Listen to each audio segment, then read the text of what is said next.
বেগুন আর মসুর ডাল দিয়ে আপনাদের আজকে যে রেসিপিটা করে দেখাবো, সেই রেসিপিটা আগে না কখনো আপনারা দেখেছেন, না কখনো খেয়েছেন। এই রেসিপিটা করতে কিন্তু বিশেষ কোনো উপকরণ লাগে না, ঘরে থাকা সামান্য কিছু উপকরণ দিয়েই এটা করা হয়ে যায়, কিন্তু খেতে অসাধারণ লাগে। এই রেসিপিটা এতটাই দারুণ হয় যে মাছ মাংস ফেলে খেতে হবে। নমস্কার বন্ধুরা, আবার নতুন ভিডিও নিয়ে আপনাদের সামনে হাজির হয়েছি। আমার চ্যানেলটা নতুন হয়ে থাকলে চ্যানেলটিকে সাবস্ক্রাইব করে আমার পাশে থাকবেন। চলুন আর কথা না বাড়িয়ে ভিডিওটা শুরু করা যাক। এখানে আমি 2টো বেগুন আর 200 গ্রাম পরিমাণ মুসুর ডাল নিয়ে নিয়েছি।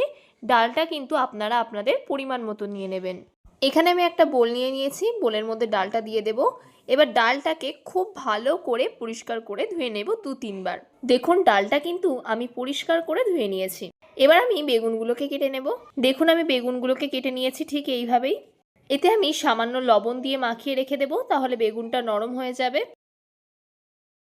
এবার চলুন রান্নাটা শুরু করা যাক। যেহেতু আমি রান্নাটা উনানে করব, উনানের জালটা ধরিয়ে কড়াটা গরম হতে বসিয়ে দিয়েছি। কড়াটা গরম হয়ে গেছে। গরম কড়ার মধ্যে দিয়ে দেব সর্ষের তেল। তেলটা গরম হয়ে গেছে। এবার লবণ মাখিয়ে রাখা বেগুনটা দিয়ে দেব। বেগুনের এই পিছন পিঠটা আগে ভাজতে দেবেন, তাহলে তেলটা কম লাগবে। বেগুনের পিছন সাইডটা ভাজা হয়ে গেছে, এটা উল্টিয়ে দেব।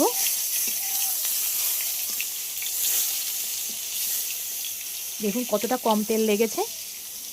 আপনারাও বাড়িতে যখন বেগুন ভাজবেন এই পিছন সাইডটা আগে দেবেন। বেগুনগুলো আমি ভালো করে ভেজে নিয়েছি, এবার তুলে নেব। ওই তেলের মধ্যে বাকি বেগুনগুলোও ভেজে নেব।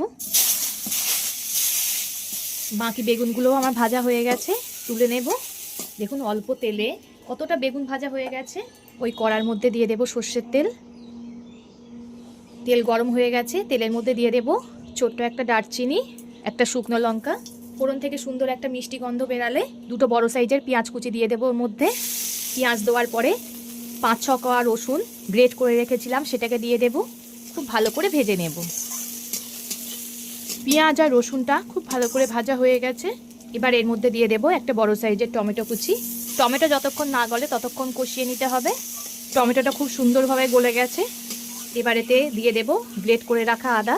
এখানে চা চামচে 2 চামচ আদা গ্রেট করে নিয়েছিলাম। আদাটাও সব কিছুর সঙ্গে কষিয়ে নিতে হবে। আদা দিয়ে খুব ভালো করে আবারও কষিয়ে নিয়েছি। এবার এতে ধুয়ে রাখা মুসুর ডালটা দিয়ে দেব। মুসুর ডালটা দিয়ে 1 মিনিট মতো কষিয়ে নেব মশলার সঙ্গে। ডালটা দিয়ে 1 মিনিট মতো কষিয়ে নিয়েছি। এবার এতে ডাল সিদ্ধ হওয়ার মতো জল দিয়ে দেব। আমি জল দিয়ে দিয়েছি। পরিমাণ মতো দিয়ে দেব লবণ, হলুদ গুঁড়ো। 2টো কাঁচা লঙ্কাকে মাঝখান থেকে চিকিয়ে দিয়ে দিলাম। বা ডালটাকে ফুটতে দেব। এটা একটু বসা বসা করলেই খেতে বেশি ভালো লাগবে। ডালটা দেখুন খুব সুন্দর গলে গেছে। এর থেকে বেশি গলাবো না, ঠিক এমনই গলাতে হবে। পুরো গলালে খেতে খুব একটা ভালো লাগবে না। এবার এর মধ্যে দিয়ে দেব চা চামচের 1 চামচ ধনিয়া গুঁড়ো, 1 চামচ জিরে গুঁড়ো।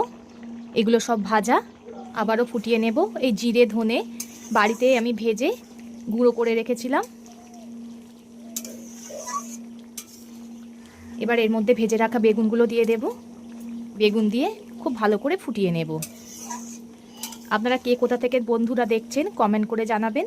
আপনাদের সুন্দর সুন্দর কমেন্ট করতে আমার খুবই ভালো লাগে। আর এভাবেই পাশে থেকে আমাকে সাপোর্ট করে যাবেন। এই রেসিপিটা ভাত রুটি যে কোনো কিছু দিয়েই আপনারা খেতে পারেন, দুর্দান্ত টেস্ট হয়।